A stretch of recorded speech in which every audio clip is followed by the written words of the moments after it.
정말 이번 2024년 정말 다사다난했던 이 2024년도에 암호화폐 주요 7대 사건을 정리해 보는 시간을 가져볼 건데요. 뭐 여러분들도 떠오르는 몇 가지의 사건들이 있으셨을 거예요. 그래서 그 사건들을 여러분들과 함께 이야기를 나누면서 이게 어떻게 시장에 반영이 됐고 얼마나 이제 그 가격에 반영이 됐는지. 근데 이제 사실 저희가 이번 연도에 이 7대 사건만 정리를 하면 가상자산 시장에 들어오신 지 얼마 안 되셨던 분들께서도 아마 이 7가지 사건만 알고 계시면은 시장에 관한 자신감들이 좀 생기실 겁니다. 그래서 하나하나 제가 풀어드리도록 할게요. 일단 첫 번째 사건은 역시나 비트코인 ETF 승인입니다.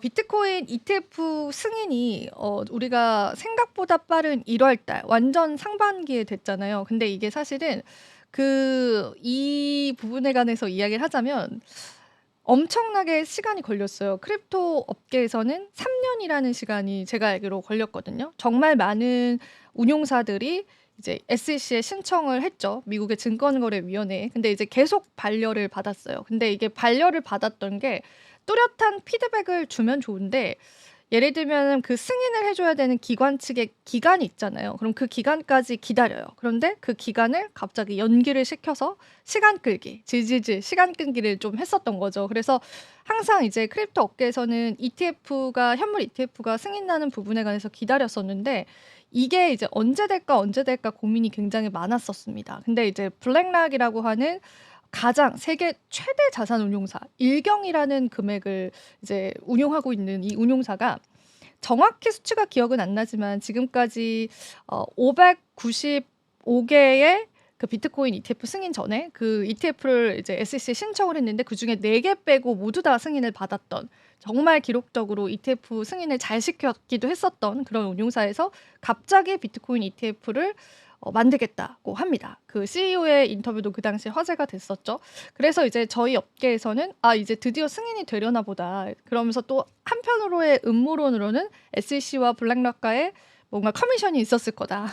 블랙락 거를 승인시켜주고 싶어서 지금까지 이제 우리가 중소형의 운용사들의 그런 신청들을 다 이제 반려를 했던 거다. 이런 음모론도 나왔었는데 실제로 이렇게 승인이 되게 됐습니다. 그래서 드디어 승인이 됐고 일단 블랙락이 그래도 승인에 굉장히 많은 도움을 줬었는데 SEC도 굉장히 웃겼던 게 완전 스탠스가 달랐습니다. 이전에는 이제 기한을 늘리거나 반려를 하거나 정확한 피드백을 주지 않았었는데 블랙락이 딱 그 신청을 하겠다라고 하니까 완전 스탠스가 바뀌어져서 우리 회의하자. 이래서 이제 같이 회의도 하고 어떻게 이거를 이제 안전하게 만들 것이냐에 관해서 몇 번의 회의를 거치고 몇 번의 수정을 거쳐서 결과적으로 이제 승인이 됐고 아케 인베스트먼트, 투애니언 쉐어즈, 비트와이즈, 블랙락, 피델리티, 프랭클린 템플린, 그레이스케일, 인베스코, 발키리, 바네크, 위썸트리가 ETF가 이제 승인이 다 됐습니다. 그래서 제가 알기로 10개에서 11개 정도의 운용사의 상품이 있고 이제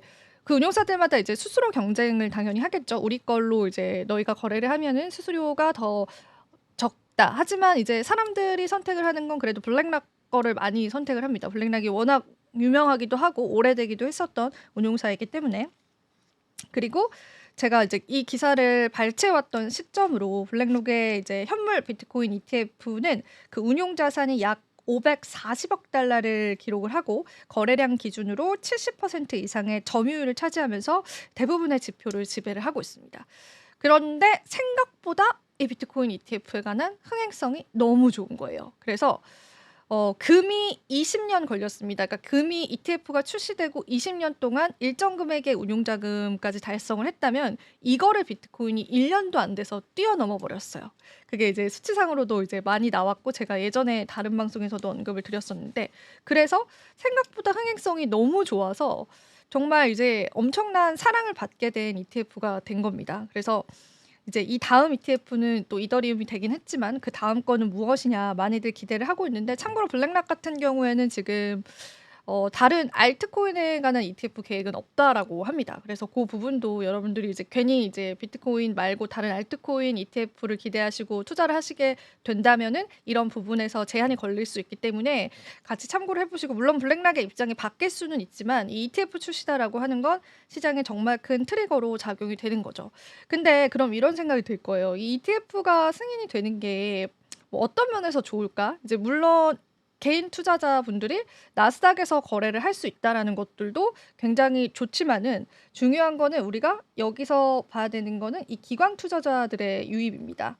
쉽게 이야기를 해 볼게요. 만약에 우리가 지금은 대략 뭐 10개 운용사, 블랙락을 포함한 10개 운용사들이 비트코인 ETF를 운용하고 있다라고 해요. 그러면은 그들도 비트코인을 일부 보유하고 있어야 되잖아요. 그래서 그들이 현물 시장으로 옵니다. 이런 이제 나스닥 거래를 이제 하기 위해서 현물 시장이다라고 하는 건 우리가 흔히 알고 있는 암호화폐 거래소로 오게 되는 거죠. 현물 시장으로 오게 되면서 비트코인을 매수를 하게 되는 거예요. 그러면은 우리가 원하는 거는 수요와 공급의 원칙에 따라서 이렇게 기관 투자자들이 현물 시장에 들어오는구나라는 부분들을 예상을 했기 때문에 이거는 승인 나는 게 너무 호재다라고 생각을 했었고, 실제로 지금 블랙락이 굉장히 빠른 속도로 비트코인을 사고 있습니다. 그래서 그 부분들이 시장에 반영이 이제 되기도 했었죠. 그래서 실상은 이 ETF 승인은 나스닥에 거래가 되고 소매 투자자들이 쉽게 비트코인을 살 수 있네라고 하는 이점도 있지만, 그 이면에는 블랙락과 같은 이제 많은 운용사들이 비트코인을 현물 시장에 와서 산다라는 부분들에서 시장의 이제 가격 상승으로 반영이 된 거였습니다. 근데 실제로 거래소로 통해서 사는 경우도 있지만 장외 거래를 통해서 티 안 나게 사는 경우도 있다고 해요. 그래서 그런 수치까지 다 합치게 된다면은 굉장히 이제 많은 수치의 기관 투자자들이 유입이 되고 있는 지금 현재 시점이다라고 보시면 되겠습니다. 그러면은 이제 첫 번째 가장 큰 사건들 한번 이야기 나눠봤고요. 두 번째 사건도 알려드릴게요. 이게 올해 가장 우스운 이야기 중에 한 가지로 꼽혔는데 올해 가장 여기서는 이제 크레이지라고 표현을 했어요. 크레이지 스토리라고. 그러니까 뭐 저희가 번역을 하자면은 정말 미친 스토리다 이렇게 이야기할 수도 있겠지만, 이제 황당한 스토리다라고 이야기를 하자면은 알 수 없는 사용자가 당시에 120만 달러 상당의 26.9 비트코인을 사토시의 지갑으로 보냈다라고 합니다. 이 지갑은 이제 블록체인 익명의 창시자인 사토시 나카모토가 만들었고요. 액세스하거나 자금을 반환할 수가 없다라고 합니다. 바이낸스와 연결된 지갑에서 이례적으로 높은 수수료가 발생을 한 거예요. 그래서 왜 이렇게 많은 수수료가 발생을 했지라고 봤더니 제네시스 지갑으로 굉장히 많은 비트코인이 입금됐다라는 거를 확인을 해볼 수가 있습니다. 그래서 이 부분에 관해서 사토시가 깨어나서 바이낸스에서 27 비트코인을 사서 지갑에 넣었거나 아니면 누군가가 이거를 보냈을 거다라고 보고 있는데, 이게 사토시다라고 하면은 비트코인의 창시자잖아요. 지금도 이 사토시가 누군지 밝혀지지 않았고, 사토시가 누구일까에 관한 다큐멘터리도 막 제작이 되어 있는데, 사토시는 이제 비트코인을 만들고 백서라고 해서 이제 백서를 쓰고 논문에 기재를 하고 사라지게 됐고, 뭐 사토시 나카모토가 이제 일본인일 것이다 이름만 보고 그렇게 추정을 했지만, 사실상 일본인들은 나카모토 사토시 이렇게 이름을 쓴다고 해요. 그래서 그것도 일본인이 아닐 것이다라는 그런 설도 있고, 이거는 이제 IP를 추적해봤더니 일본이 아니더라 이런 설들도 있고, 그럼 사토시가 도대체 누구냐, 왜 비트코인을 만들고 사라졌느냐, 그런 부분들이 항상 이제 시장에서는 의문이었고 지금도 모릅니다. 근데 이제 제네시스 지갑이라고 그 블록체인 처음에 비트코인 만들었을 때 처음으로 생긴 그 지갑이 있어요. 그래서 사람들이 이제 투자자분들께서 사토시를 깨우겠다라고 해서, 우리가 그 지갑 번호를 알면은 지갑에서 돈은 꺼내지 못해도 돈은 보낼 수 있잖아요. 예를 들면 계좌번호로 이제 누군가한테 용돈을 몰래 줄 수 있다 이런 의미로.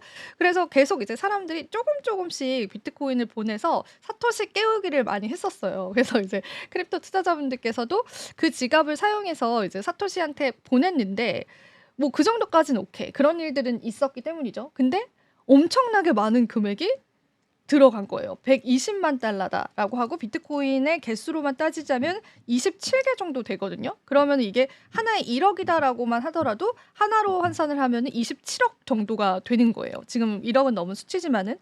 그래서 이게 무슨 일인가. 그래서 사람들이 여기에 대해서 누군가가 정말 실수를 해서 보냈거나, 아니면 누군가가 이제 사토시를 너무 사랑해서 그냥 팬심으로 보냈거나, 아니면 이건 사토시가 깨어나서 이걸 보냈다. 이렇게 세 가지의 설들이 좀 나온 겁니다. 그래서 요게 가장 이제 크레이지 스토리다라고 해서 이제 올해 암호화폐 7대 사건 중에 하나로 꼽혔던 사건이었고요.